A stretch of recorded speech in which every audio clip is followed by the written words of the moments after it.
tous, soyez les bienvenus sur le plateau d'INSEM. J'espère que vous allez bien et que vous aimez les mystères. Parce qu'aujourd'hui, au sommaire, INSEM spécial Histoire et légende de Corse. Alors, on va vous parler en particulier des passages secrets et des souterrains avec Olivier Biancogne qui sera notre guide pour ce voyage plein de mystères. Bonjour Francine. Bonjour Célia. Alors vous, de Mona Lisa au premier pas sur la Lune, il y a 2 mystères qui ont piqué votre curiosité. Tout à fait. Vous allez voir, il y a des études qui sont vraiment très surprenantes. On verra ça tout à l'heure. Vous restez mystérieux, justement. Mathéo, bonjour. Alors vous allez nous parler de magie et de sorcellerie corse. Ça n'a rien à voir avec Halloween. Pas du tout, rien à voir. On va parler du matsérisme en Corse. Encore un autre mystère. Par contre, pas de mystère. À 13h, ce sera spécial nutrition. Le cholestérol est-il l'ennemi de notre santé? Réponse avec Célia Saroussi, qui est nutritionniste, diététicienne. Si vous avez envie de lui poser des questions, appelez-nous 0800 3x0 900 ou écrivez-nous sur Facebook. J'ai mon duo qui veille et qui va relever toutes les réactions. Tout de suite, on a rendez-vous avec l'histoire. C'est parti.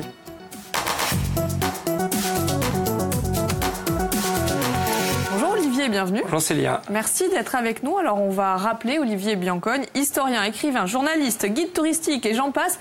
Vous avez mis à profit toutes vos casquettes pour nous proposer aujourd'hui une émission spéciale Histoire et légende de Corse. Alors on va parler en particulier des passages secrets et dérobés. Là, je pense qu'on a piqué la curiosité de tout le monde. Tous les téléspectateurs sont très attentifs. Qu'est-ce qu'on va considérer comme un passage secret ?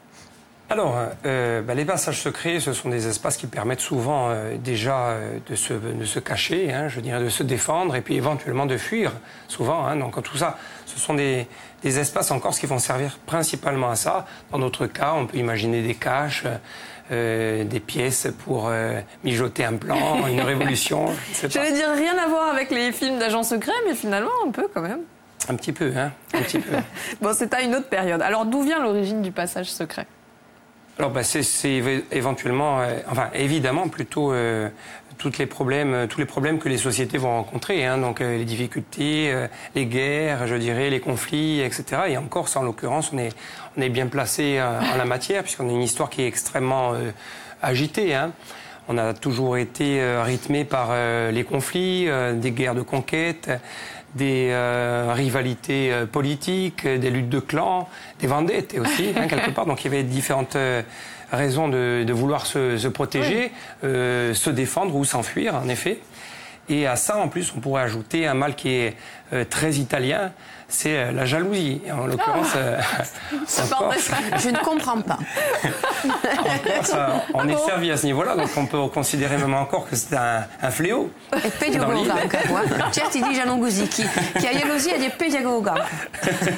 Et de ce fait, il y avait de multiples raisons de vouloir se protéger de ça, de cultiver le secret aussi dans cette société insulaire. Et naturellement, dans la mythologie insulaire, le passage secret, le souterrain, la porte dérobée, justement, ont une place de choix. D'où le matsérisme aussi avec Mathéo tout à l'heure. On sait jamais. Oui, c'est une extension. Exactement, des passages secrets. Alors, vous parlez de mythologie insulaire, Olivier. Est-ce qu'à ce sujet, il y a des passages secrets qui vont être propres, peut-être, à la Corse ? Bien sûr, alors il y a des passages secrets qui sont propres à la Corse. Tout à l'heure, on reviendra sur justement quelques exemples mythologiques, je dirais, et puis évidemment des exemples plus concrets, hein, plus réels. Mais il y a 3 catégories, en tout cas, je dirais, à répertorier en Corse. La première, évidemment, elle concerne les citadelles. Les citadelles de Corse, on peut faire une référence évidente avec ce qui va se passer notamment pendant la Renaissance italienne, à Rome ou à Florence. Hein. À Rome, notamment avec, par exemple, le château Saint-Ange, qui est truffé de passages secrets qui permettent au pape de pouvoir s'échapper ou contre-attaquer dans certaines occasions. Les citadelles de Corse, donc, qui sont construites aussi pendant la Renaissance, que ce soit, je dirais, Bastia, Calvi, Corte, même si on prend le château de Vincentello. Eh bien, les habitants y ont toujours entendu parler justement de souterrains qui permettaient de relier la haute ville à la basse ville. Et on en a même connu quelques-uns. Ça fait sourire notre Mathéo. Si scappa de Costito. Il ne faut pas oublier, il faut rappeler quand même qu'il est de Bonifacio. Ah bah oui, du coup il se sent concerné. Bien sûr. Alors vous avez toujours entendu parler de parce ce qu'en terrain. plus du fait de sa nature géologique, hein, il est plus facile en effet d'y creuser que dans le granit de Calvi. Le granit, c'est un peu plus compliqué et le calcaire s'effrite vite, donc c'est plus facile de creuser. C'est beaucoup plus simple. On a les deux là, on a la Balagne, on a le sud. On complote. C'est ça, mais à Ajaccio aussi, dans la citadelle d'Ajaccio, dans la ville, a priori il y aurait, puisque ça n'est que... Voilà, ce sont des légendes. Alors on en parle. Des souterrains. Alors légende ou réalité, c'est difficile aujourd'hui de le vérifier parce qu'il n'y a jamais eu d'études sérieuses, en tout cas sur ce phénomène, je dirais. Hein. Et quand on s'adresse tant à l'armée qu'aux municipalités, souvent, on a des sons de cloche qui divergent selon les personnes. Le mystère reste entier. Et le mystère reste entier, avec aujourd'hui beaucoup d'accès en plus qui sont fermés de toute manière, donc qui ne permettent même pas l'exploration. Affaire à suivre. Alors, la première catégorie, donc on a compris, de passage secret militaire, mais pas que. D'autres catégories. Parce qu'après, il y a évidemment les civils. Alors, je l'ai dit tout à l'heure, hein, il y a de multiples raisons qui font que les civils veulent se protéger eux aussi. Alors d'abord, ils vivent souvent dans des villages sur les hauteurs, donc ça permet de garantir un peu la sécurité. Mais l'habitat lui-même offre quelques avantages, et notamment dans les villages médiévaux, on retrouve souvent dans des quartiers sous forme de cercles concentriques, des maisons mitoyennes qui communiquent à l'étage supérieur entre elles. Donc il y a des portes qui permettent de passer de l'une à l'autre. Je ne peux pas tout dire. Alors, c'est vrai que ça peut servir en cas d'invasion, hein, d'attaque, même de pirates, par exemple. On peut se déplacer de l'une à l'autre assez facilement. Ça peut occasionner, par contre, en effet, d'autres problématiques. Hein. On revient sur la jalousie. Oui. Il y avait Victor Hugo qui disait dans Lucrèce Borgia que sous ce ciel, parlant de l'Italie, justement, il est deux choses difficiles à trouver, un Italien sans poignard et une Italienne sans amant. Alors, est-ce qu'on peut faire... mais Victor Hugo, c'est un sage, voyons. Je ne montrerai pas. Alors du coup, évidemment, ça facilitait quand même un peu les échanges de tout genre, peut-être. Oui, parce que du coup, j'allais vous dire qui faisait l'usage de ces portes dérobées, donc les militaires, les civils. Et peut-être les civils en d'autres occasions. En d'autres occasions. Allez, avant de poursuivre, on va marquer une petite parenthèse, pas de passage secret, mais simplement le temps de vous rappeler que si vous avez envie de jouer, c'est maintenant qu'il faut le faire. Per giocare dunque Bigiola a chiamarci au 0800 000 900 per trovare per completare un proverbio. Allora, Da Vinci, ci sarà un spectacle petit D, il y a un spectacle fantastique, voyage fantastique qui aura lieu au théâtre municipal de Bastia le 17 octobre prochain à 20h30, offert par notre partenaire Corse Event que nous remercions. Un spectacle qui vi propone un viaggio in Deudampo, in de studio di cinema a 20° secolo. Mentre che Méliès, in persona, gira filmetti quasi a squadra, nanta storie fantastiche inventate da Jules Verne. Due libri di no perside, Battiste, le scritte da John Teramuro e Marine Rivo. Excusez-moi, je ne veux pas stropier come on dit un nome. Dunque, se un bug di Villastro, che n'entro che Bob Wed le di Guido Striginini, e di no l'ABCD, scritto da Frédéric Bertrand, con fiore e parole per imparare a lingua. So due collaborazioni nego un centro culturale una volta che noi ringraziamo. Écoutiamo a Gibur Bediuga con noi. Merci Francine. Alors on poursuit avec vous. Comme chaque jour pour votre chronique, vous avez prospecté, vous avez cherché des informations. Et il y en a deux, j'allais dire, qui vous ont intrigué. La première, c'est le sourire de Mona Lisa. Tout à fait. Alors c'est vraiment un mystère pour tout le monde. Ça a défrayé les chroniques, les passionnés. Donc ce tableau réalisé par Léonard de Vinci qui représente une jeune Florentine appelée Mona Lisa del Gioconda. C'est le mari de Mona Lisa qui a demandé au peintre de faire le portrait de sa femme. Mais une fois réalisé, le maître a voulu garder ce tableau. Il ne s'en est jamais séparé. Alors ce qui a fait sa popularité, qui l'a rendu célèbre à travers le monde, c'est bien évidemment ce sourire mystérieux et ce regard. En fait, partout où vous placez, Mona Lisa vous suit des yeux. C'est quand même fou. Vous l'avez déjà vu, Olivier, Oui, au Louvre, oui. Vous l'avez observé, ce phénomène? Tout à fait, oui. Ouais. Oui, tout à fait. Alors, il y a une étude franco-canadienne. Oui, ça fait peur. C'est pour ça que c'est un mystère. Ça intrigue et que ça plaît autant, que ça fascine. Donc, c'est une étude franco-canadienne qui utilise une technique d'imagerie numérique à haute résolution et en couleur qui s'est penchée en fait sur le phénomène, le sourire de la Joconde. Donc, elle promet d'analyser chaque parcelle de la toile et de révéler aussi des techniques inconnues du maître. Alors, en effet, grâce à l'examen par un scanner laser capable de numériser en 3D, les chercheurs du CNRC, du Centre de recherche et de restauration des musées de France, mettent en évidence un résultat étonnant. Mona Lisa portait sur sa poitrine un voile de gaz, en fait, fin, oui, fin et transparent, qui normalement, au XVIIe siècle, était mis sur des femmes enceintes ou qui venaient d'accoucher. Donc peut-être que Mona Lisa est Rajtank. C'est peut-être ça. Donc les chercheurs les chercheurs franco-canadiens ont pu également s'apercevoir, grâce à ce système de 3D, que la technique du maître ne ressemble à aucune autre. C'est ce qui fait la réputation de Leonardo da Vinci, c'est que ça le met à part complètement. Et on sait aussi maître de la perspective. Oui, vraiment. Et on sait aussi, ils se sont aperçus aussi, grâce à cette technique ultra performante, qu'il n'y avait là aucune trace d'ADN. Or, certains chercheurs ont dit que dans certaines occasions, le peintre avait peint à la main. Et là, il n'y a rien du tout. Donc c'est vraiment un mystère. Olivier, vous connaissez d'autres mystères comme ça, concernant des tableaux Ça vous inspire quoi ? Il y a beaucoup de mystères autour de la peinture, des artistes, etc. Surtout quand on parle d'artistes de cette envergure-là. Il y a toujours... je dirais, une zone d'ombre, notamment autour de Léonard de Vinci. Et j'avais vu justement dernièrement des documentaires où on expliquait qu'on passait au scanner, en ce moment l'essentiel d'ailleurs de son œuvre, et on retrouvait des peintures en dessous, bon, comme c'est souvent le cas. Superposées, mais on découvrait des œuvres qui étaient tout à fait inédites en cela, et notamment je pense à Sous la Dame à l'Hermine. Mais c'est vrai que c'était un personnage qui était très accompli, qui, bien au-delà de la seule peinture, se livrait à tout un tas d'autres exercices, notamment scientifiques. Et c'est une œuvre qui fascine. D'ailleurs, Mona Lisa en avait fait les frais, puisque je ne sais plus en quelle année, je crois que c'était dans les années 80, il y avait quelqu'un qui s'était introduit donc, dans le musée, armé, et qui avait tiré sur la peinture. Carrément, avec une arme à feu. Ça s'appelle la passion, ça. Oui. Le fanatisme. Ça va, elle a toujours son sourire. Tout va bien. Donc, et après, c'était bien évidemment ces histoires d'ovnis, ma chère Célia. Sommes-nous seuls dans l'univers ou pas ? Sommes-nous des descendants de E.T. Qui le sait ? On ne sait pas. Donc, en fait, il y a eu plusieurs études, plusieurs vaisseaux spatiaux qui sont... Pardon, j'en perds mon français. Qui sont montés, donc il y avait cette mission Apollo, notamment Armstrong, aussi Buzz Aldrin, le fameux Buzz l'éclair, donc qui ont exploré le sol de la Lune. Et en fait, il y a tellement eu de mystères autour de ça de la part de la NASA, que certains ont même pensé que c'était faux, qu'il n'avait jamais touché le sol. Ah oui. Voilà.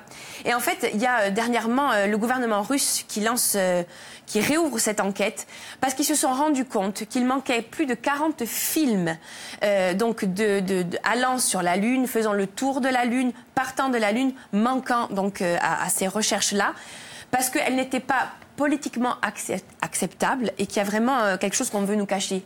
Tout ce qu'on peut dire, c'est qu'il s'est vraiment passé quelque chose sur la Lune. Les astronautes eux-mêmes, qui sont quand même des gens de confiance et qui sont dans le secret militaire, ont quand même laissé filtrer quelques informations disant qu'ils avaient été confrontés à des ovnis, des soucoupes volantes. Ah bon. Ouais. Il y a un film qui a filtré en 2015 montrant justement ces images de cette surface qui était là sur la Lune et qui n'est pas encore expliquée. Bref, on ne nous dit pas tout. Je vais vous laisser enquêter, ma chère Francine. Vous reviendrez quand vous aurez la réponse. Oui. Merci en tout cas. Allez, Daven, una cronaca, Nantes, i misteri di un mazzerismo.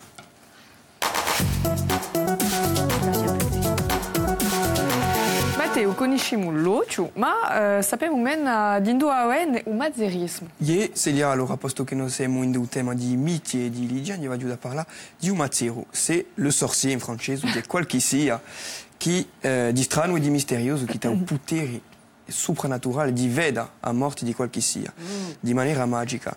Allora, la parola mazzero viene di amazza, la masse en français, il peut aussi tuer le mazzero avec un fusil, une hache, un couteau, des pierres. Bon, la parola viene di amazza, qui veut dire tuer.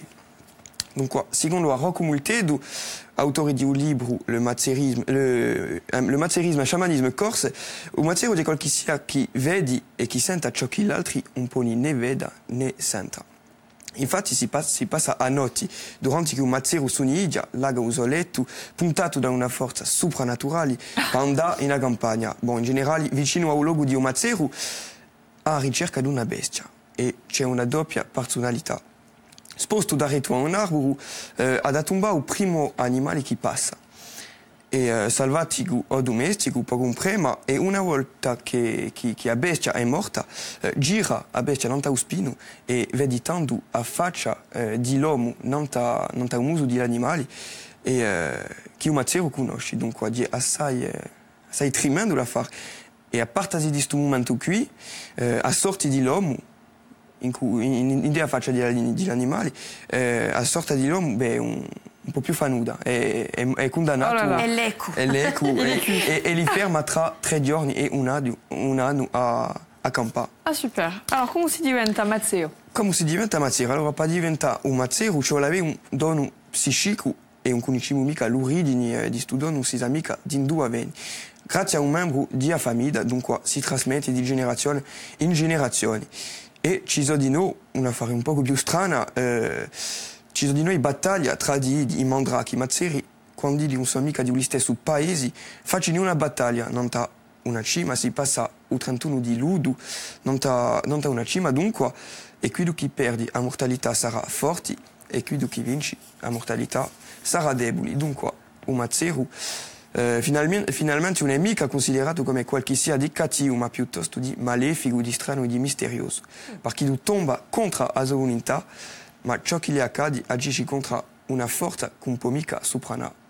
D'accord. Bah, écoutez, merci beaucoup, Matteo. Le mieux est encore que les matières ne rêvent jamais de nous. Hein voilà. Ben, tous ceux qui sont à cette table. Je nous le souhaite, en tout cas. N'est-ce pas? Merci beaucoup à tous les deux pour cette chronique. Allez, on poursuit avec vous, Olivier, pour notre INSEM spécial Histoire et légende. Vous allez nous parler d'un exemple qui est bien particulier, qu'on connaît bien, ou finalement peut-être pas tant que ça. C'est l'escalier du roi d'Aragon à Bonifacio. Et oui, l'escalier du roi d'Aragon fait partie de la légende cette fois-ci. On est dans la mythologie insulaire, justement, concernant ces passages secrets. Alors, c'est un passage secret qui n'en est plus un aujourd'hui, pour le coup, parce qu'il y a un monde de fous qui le fréquente chaque année. 54 000 visiteurs. C'est un haut lieu touristique. C'est chez les vous, statistiques. Énorme. C'est énorme. D'autant plus que l'inclinaison est forte, quand même. 45 degrés. Et 187 marches. Il est incollable. Oh, Mathéo est incollable. Alors, il aurait été taillé en une nuit par l'armée du roi. C'est ce que la légende raconte. Donc, 5 mois de siège pour le roi d'Aragon et ses troupes, notamment, donc en 1420, à l'occasion justement d'un royaume justement qui se répand dans toute la Méditerranée, et notamment dans le sud de l'Italie. Et finalement, donc un escalier qui aurait été creusé dans la roche, en effet, 187 marches en une nuit, ce qui représente un exploit impossible à conduire. C'est une D'autant légende. plus qu'on est sur un espace qui est quand même restreint, réduit, donc on ne peut pas y placer de toute manière beaucoup d'hommes pour travailler. C'est pas possible. Donc c'est pas possible. Alors à quoi aurait servi? Alors voilà, il y a plusieurs hypothèses. Plusieurs hypothèses, parce que certaines en effet affirment que dès le néolithique, donc il y aurait eu un passage dans la falaise qui permettait justement d'aller de toute manière toujours le même objectif, chercher des eaux douces qui étaient connues, qui se trouvaient en bas de la falaise, près de la mer. Et puis d'autres, donc les moines franciscains, tout simplement, qui auraient officié. Alors les franciscains d'ailleurs et tous les autres ordres sont intéressants en cela, qu'il y a toujours des légendes aussi qui tournent autour de ces couvents, souvent, de passages secrets. C'était des lieux où on pouvait se rassembler et on pouvait fuir. Mais ce sont souvent des légendes parce que c'est un lieu très carcéral, finalement, un couvent. Et donc tout doit être vu. Et peu de choses cachées. Alors, en ce qui concerne l'escalier du roi d'Aragon, le mystère demeure. Une autre légende, un autre passage secret, alors là, lié à un personnage tout aussi légendaire, c'est la trappe qui était dans la chambre de Napoléon. Oui, alors ça aussi, là on est toujours dans le domaine un peu de la mystification en tout cas, et du symbole. En 1793, donc 99, Napoléon, de retour de campagne d'Égypte, donc passe par Ajaccio. Alors c'est un retour à Ajaccio. 6 ans auparavant, il avait eu l'occasion de le fuir à Ajaccio devant les troupes de Paoli, en tout cas les partisans de Paoli. C'était pour la famille impériale, future famille impériale, un moment très difficile. Il revient à Ajaccio en qualité de général et cette fois-ci de retour d'Égypte, en effet, sur les traces de César, avec une débâcle militaire, il faut le dire, mais un succès scientifique. 3 jours à Ajaccio et dans la région, les milliers, donc on retrouve les amis, la campagne, la maison, des festivités.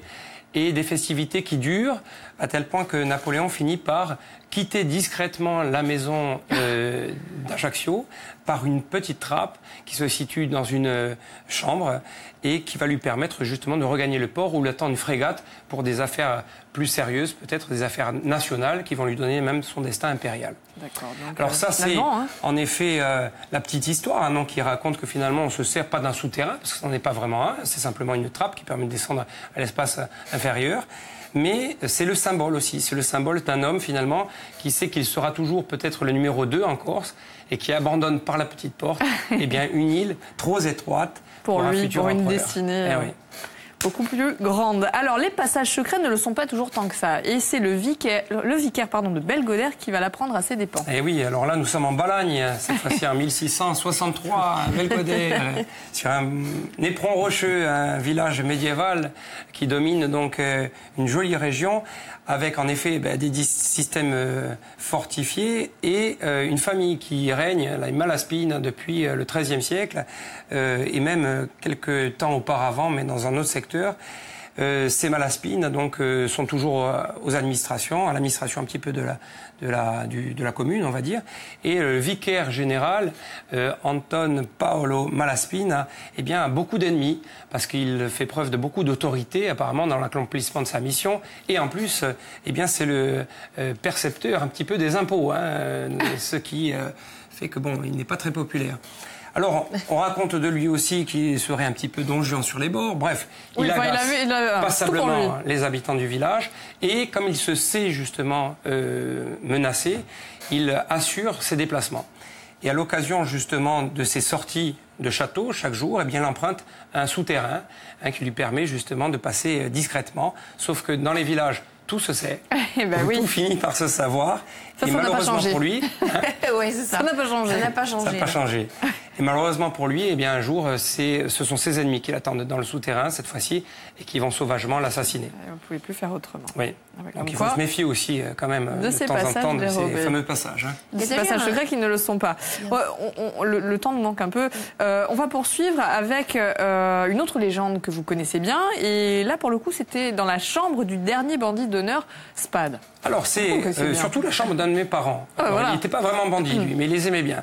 Alors ça se passe en fait en 1920. Nous sommes donc à Longuignano, toujours en Balagne, cette fois-ci dans la maison familiale. Donc c'est une maison qu'on tient depuis quelques siècles. Et un de mes ancêtres, mon arrière-grand-père en fait, revenu de la Première Guerre mondiale, avait pris de mauvaises habitudes. Il était à la fois passionné par les armes et passablement alcoolique. Alors évidemment, les deux associés, ça donne un mauvais cocktail. Et il partageait la passion des armes, notamment avec pas mal de bandits. Un certain André Spada, notamment, qui avait parfois des habitudes en Balagne. Alors il venait plutôt de la Chinarca. Et ce Spada, il fréquentait Veligedo, village où il était reçu dans une maison à 600 mètres d'altitude, la Falconadia, à l'abri de tous, et passait de temps en temps à la colline pour se rendre dans la maison familiale où on lui mettait à disposition une petite chambre. Elle faisait 9 mètres carrés, donc c'est presque une cellule, sauf que la particularité de cette chambre, c'était d'avoir 4 issues sur 9 mètres carrés, une dans le jardin, une dans le salon, une sur la place de l'église et une à l'étage. Ça lui permettait, lorsque les gendarmes arrivaient, de disparaître aussi sec. Ça y est toujours chez vous? Ça y est toujours, mais c'est plus une chambre aujourd'hui.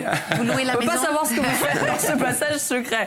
Allez, avant de conclure l'émission, elle est arrivée, alors peut-être pas par un passage secret, en tout cas, elle est sur son plateau. C'est Delphine Léogne, elle est prête pour le récap de l'info de la mi-journée. Bonjour Delphine, quelles sont les actualités du jour? Alors bonjour Célia, l'image du jour, c'est celle du personnel qui occupe l'hôpital de Bonifacio à l'appel du STC.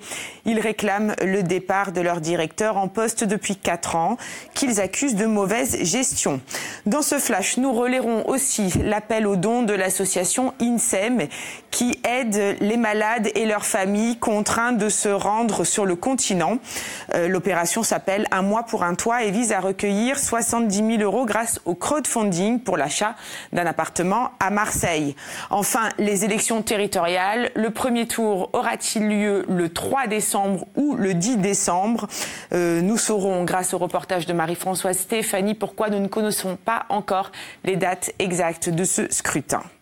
Voilà, Célia. Beaucoup, Delphine. Alors, plus d'informations tout à l'heure. Allez, on va conclure avec un dernier exemple, et non des moindres, c'est le puits Saint-Barthélemy à Bonifacio. Eh oui, alors voilà un trésor un trésor du patrimoine insulaire, un trésor méconnu. À Bonifacio. Beaucoup de trésors à Bonifacio, quand même. Oui, il faut voir. Hein. Allez. Allez, on a raison. 1 minute pour être chauvin. Il a raison, 1 minute pour être chauvin. Alors, on a de très belles images en plus. Oui. Il s'agit en fait d'un puits qui a été creusé par l'armée française, donc près de la caserne Montlour. Ça s'est fait entre 1856 et 1862. Puis, on a réalisé un escalier en colimaçon tout autour. Il y a plus de 340 marches cette fois-ci, donc c'est considérable. Le puits fait 3 mètres de diamètre et fait 60 mètres de profondeur. Alors c'est un puits qui a été réalisé justement à l'initiative de l'armée française pour puiser des eaux potables, paraît-il, donc profondément sous les falaises de la citadelle, et qui était connu pour autant de longue date, puisque les Génois avaient envisagé déjà au XVIIe siècle de le faire. Donc là, les spéléologues uniquement peuvent y aller, mais le projet qui est en cours, c'est de l'ouvrir au public, parce qu'il est très méconnu. Ça, c'est une exploration qui a eu lieu justement en 2015, c'était en octobre, et ça visait à explorer les différentes cavités souterraines, justement, d'un lac, carrément, sous Bonifacio. Et les images que l'on a eues, je tiens juste à le dire, c'est Corse Images Sous-Marines qui nous les a prêtées. Voilà. Ben, on et les remercie. Pierre-Jean Migaëli, qui les a tournées. Salue. Voilà, on le salue bien fort et on le remercie vraiment pour les belles images qu'il a partagées avec nous depuis la veille. Merci beaucoup Olivier d'être venu pour cette spéciale Histoire et légende. On se donne rendez-vous très très vite, mais on se donne rendez-vous à 13h pour parler cholestérol. Voilà, ce sera juste après le récap de l'info. À tout de suite.